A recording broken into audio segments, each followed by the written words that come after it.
بسم اللہ الرحمن الرحیم وقد مکر الذین من قبلہم فللہ المکر جمیعا یعلم ما تکسب کل نفس وسيعلم الكفار لمن عقبى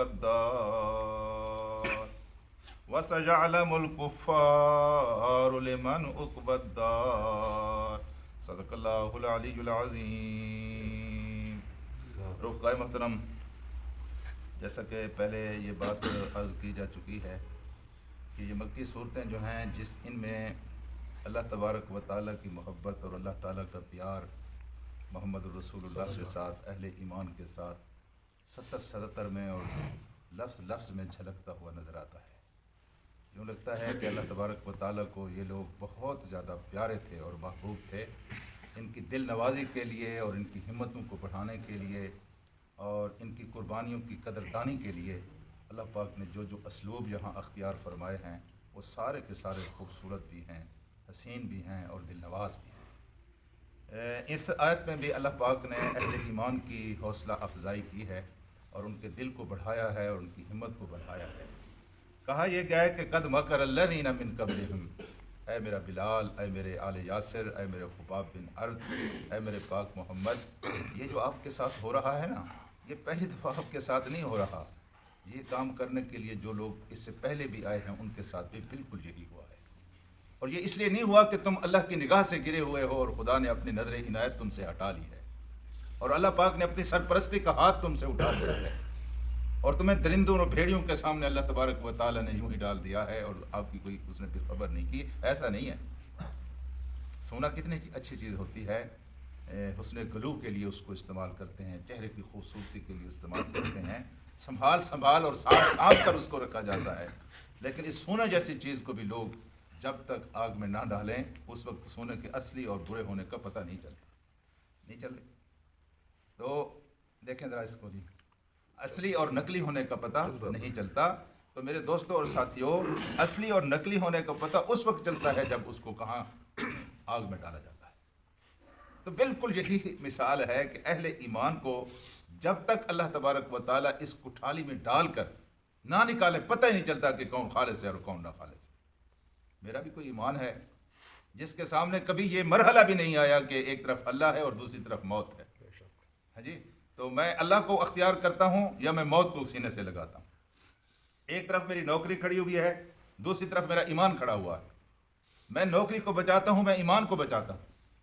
ایک طرف میرے رشتہ دار کھڑے ہوئے ہیں، دوسری طرف اللہ تبارک و تعالیٰ کے نبی ہیں اور اللہ تعالیٰ کا دین کھڑا ہوا ہے.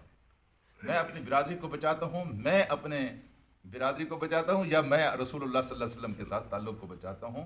اگر یہ مرحلے نہیں آئے ہیں زندگی میں تو اس کا مطلب یہ ہے کہ امتحان میں داخلہ ہی نہیں ملا.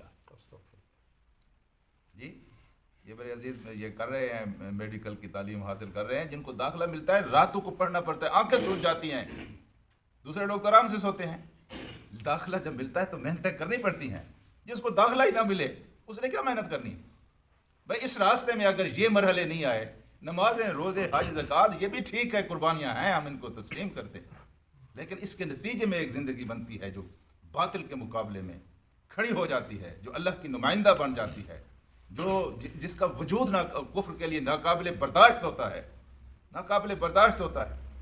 وہ عرب سے نکلا اور ادھر توڑا بڑا کے پہاڑوں تک اس کا تعاقب کیا گیا. آپ اندازہ لگائیں، کبھی کبھی مومن ایسا بھی ہو جاتا ہے، وہاں اس کا تعاقب کیا اور اس ایک آدمی کی تلاش کے لیے پتہ نہیں جغرافیہ بدل ڈالے گا، لاکھوں انسانوں کو قتل کر دیا. کبھی کبھی مومن اس طرح کا بھی بن جاتا ہے جی. تو جب بھی اس طرح کی آزمائشیں آئی ہیں اور آئی ہیں، یہ اللہ تعالیٰ محض لوگوں کی قدروں کو بلند کرنے کے لیے، ان کی عزتوں کو بڑھانے کے لیے، ان کی شانوں کو بڑھانے کے لیے، ان کے مقام کو بڑا کرنے کے لیے اللہ تعالیٰ اس راستے پر اہل ایمان کو چلاتا ہے جی. تو اس سے پہلے بھی یہ ہوا ہے جی. آپ کیوں دل چھوٹا کرتے ہیں آل یاسر؟ آپ کیوں دل چھوٹا کرتے ہیں بلال؟ آپ کیوں دل چھوٹا کرتے ہیں خباب بن ارد؟ یہ سارا کچھ پہلے ہوتا رہا ہے. اور اللہ پاک نے کہا وَقَدْ مَكَرَ الَّذِينَ مِن قَبْلِهِمْ، آپ سے پہلے قد مکرا اس طرح کے ظلم و ستم کیے ہیں جی. من قبلہم، جو ان سے پہلے تھے انہوں نے بھی کیے ہیں. فَلِلَّهِ الْمَكْرُ جَمِيعًا، لیکن اللہ کی تدبیر بالآخر سارے ان کے مکر کے اوپر غالب آ کر رہی ہے۔ ان کو شکست ہوئی، اللہ تعالیٰ نے عزتیں عطا کی ان کو جنہوں نے ماریں کھائی تھی، ان کو شکست ہوئی، اللہ نے عزتیں ان کو عطا کی انہوں نے گھر بار لٹائے، جنہوں نے چمڑیاں ادھڑوائیں، جنہوں نے اس راستے میں اپنا سب کچھ تج دیا، بالآخر اللہ پاک نے کامیاب، سرخرو اور عزت دار ان کو بنایا۔ اللہ کا مکر یعنی اللہ کی تدبیر، اللہ کے فیصلے پھر ان سب لوگوں کے فیصلوں کے اوپر غالب آ کر، اور پھر کہا گیا ہے کہ یعلم ما تکسب کل نفس، ہر انسان جو کچھ کرتا ہے لیکن کرتا رہا ہے اور آئندہ جو کچھ کرے گا میرا اللہ اس کو جانتا ہے۔ ہمیں تو یہ بھی پتہ نہیں ہے کہ ہم نے کتنی نیکیاں کی ہیں اور ہماری آخرت کے لیے ابھی کتنی نیکیوں کی اور ضرورت ہے کہ ہم کامیاب ہو جائیں گے، یہ بھی پتہ نہیں ہے ہمیں۔ تو اگر یہ پتہ چل جائے کہ بھائی اتنی تہجدیں تم پڑھ لو، اتنے روزے تم رکھ لو تو اللہ تعالیٰ تمہیں جنت عطا کر دے گا، تو ہمیں یہ بھی پتہ نہیں ہے۔ اگر یہ پتہ چل جائے تو پتہ نہیں ہم کتنی محنت کریں۔ انسان جو کچھ کرتا رہا ہے اللہ پاک کو اس کا علم ہے جی۔ اور دوسری بات یہ ہے کہ میرے دوستو، اعمال کے اوپر، عقائد کے اوپر، زندگی کے اوپر، موت کے اوپر اور انسان کی ساری زندگی کے فیصلوں کے اوپر ایک چیز بہت زیادہ اثر انداز ہوتی ہے، اور وہ چیز ہے نیت۔ نیت دنیا کو بھی تباہ کر دیتی ہے، نیت آخرت کو بھی تباہ کر دیتی ہے۔ نیت دنیا کو بھی بنا دیتی ہے، نیت آخرت کو بھی بنا دیتی ہے۔ بس یوں سمجھیے کہ یہ دیکھیے کتنے بلب اور کمکمے جل رہے ہیں، روشنی ہے، ایک چھوٹا سا فیوز کہیں لگا ہوا ہے، وہ اڑ جائے تو ساری کی ساری مسجد یہاں اندھیرے میں ڈوب جائے گی۔ بس نیت یوں سمجھے زندگی کا فیوز ہے، یہ اگر اڑ گیا یا خراب ہو گیا تو ساری کی ساری زندگی، ساری کی ساری عبادت گزاریاں اور ساری کی ساری اللہ کے راستے میں محنتیں اور سارے کے سارے سجدے اور رکوع اور نمازیں، یہ ساری کی ساری ضائع ہوتی چلی جاتی۔ جب ہماری جوانی کا دور ہوتا تھا، یعنی اہل ایمان کی جوانی کا دور ہوتا تھا، تو لوگ جس طرح اپنے بچوں کو وضو سکھاتے تھے، نماز سکھاتے تھے، کلمہ سکھاتے تھے، اس طرح نیت بھی سکھاتے تھے کہ بچے ہر کام میں پہلے نیت کرو، ہر کام میں نیت کرو، نیت کے بغیر تو زندگی کسی کام کی نہیں۔ اور اس سلسلے میں فقہا اتنے محتاط تھے، آپ اندازہ لگائیں کہ آپ نماز جنازہ میں کھڑے ہوئے ہیں اور بہت بڑا مجمع ہے اور یکا یک سپیکر جواب دے گیا ہے، تو امام کے پیچھے کچھ لوگوں نے تیسری تکبیر میں کھڑا ہوا تھا، ایک آدمی اس نے کہا اللہ اکبر، پھر اگلی کھڑا ہوا تھا اس نے کہا اللہ اکبر۔ ان میں سے کسی کی نیت اگر یہ تھی کہ حضرت صاحب کی حاضری لگ جائے، آج تو جنازوں میں شرکت ہی حاضری کے لیے ہوتی ہے، کسی کی نیت یہ تھی کہ میں اس لیے آواز بلند کروں کہ پتہ چل جائے کہ میں کھڑا ہوا ہوں، میری آواز لوگ سن لیں، نیت کی خرابی کی وجہ سے اس کی نماز بھی نہیں ہوگی، لیکن انہوں نے آگے کہا ہے کہ اس کی آواز کے اوپر جنہوں نے عمل کیا ان کی نماز بھی فاسد ہوگی۔ یہ پیغام ہے جی، یہ پیغام ہے، نیت کا اتنا عمل دخل ہے۔ اللہ تبارک و تعالیٰ صرف اعمال کو نہیں جانتا بلکہ اعمال کی نیتوں کو بھی جانتا ہے۔ ما تکسب، ہر انسان نے کل نفس جو کمایا ہے وہ اللہ تعالیٰ جانتا ہے۔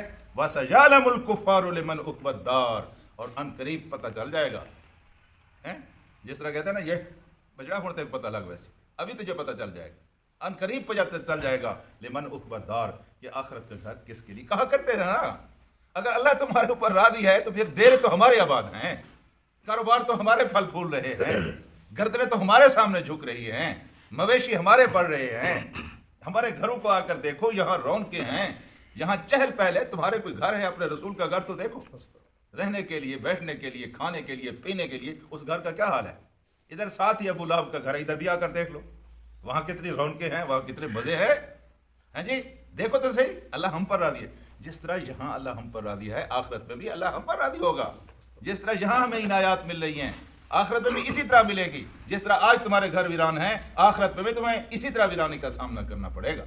تو اللہ نے اس کے جواب میں کیا کہا، وَسَيَعْلَمُ الْكُفَّارُ، کافروں کو ان قریب پتہ چل جائے گا، لمن عقبی الدار، کہ آخرت کا گھر کس کے لیے ہے۔ بس موت کی ہچکی آئے گی تو پتہ چل جائے گا، 14 طبق روشن ہو جائیں گی، آنکھیں کھل جائیں گی کہ انسان کس طرح جا رہا ہے اگلے جہان میں، ایک معزز مہمان کی حیثیت سے جا رہا ہے یا ایک مجرم اور گناہ گار کی حیثیت سے جا رہا ہے، اور موت کی دور کھڑی ہوئی ہے، موت تو آنے والی ہے۔ وَسَيَعْلَمُ، ان قریب ان کو پتہ چل جائے گا، بس تھوڑا وقت ہے، ان کو معلوم ہو جائے گا کہ عقبی الدار، یہ آخرت کا گھر کس کے لیے ہے۔ تو میرے عزیز دوستو، ایک آج کے سبق کا خلاصہ یہ ہے کہ ایک تو اس راستے میں قربانیاں ضروری ہے، ناگزیر ہے۔ دوسرا یہ ہے کہ بالآخر اللہ تبارک و تعالیٰ کی تدبیر ساری تدبیروں پر غالب آتی ہے۔ مایوس کن حالات میں بھی بندے کو گھبرانا نہیں چاہیے، اللہ کوئی خیر کی، اللہ کوئی بھلائی کے راستے نکالتا ہے اور راستے سجا دیتا ہے۔ اللہم صلی علی سیدنا و مولانا محمد۔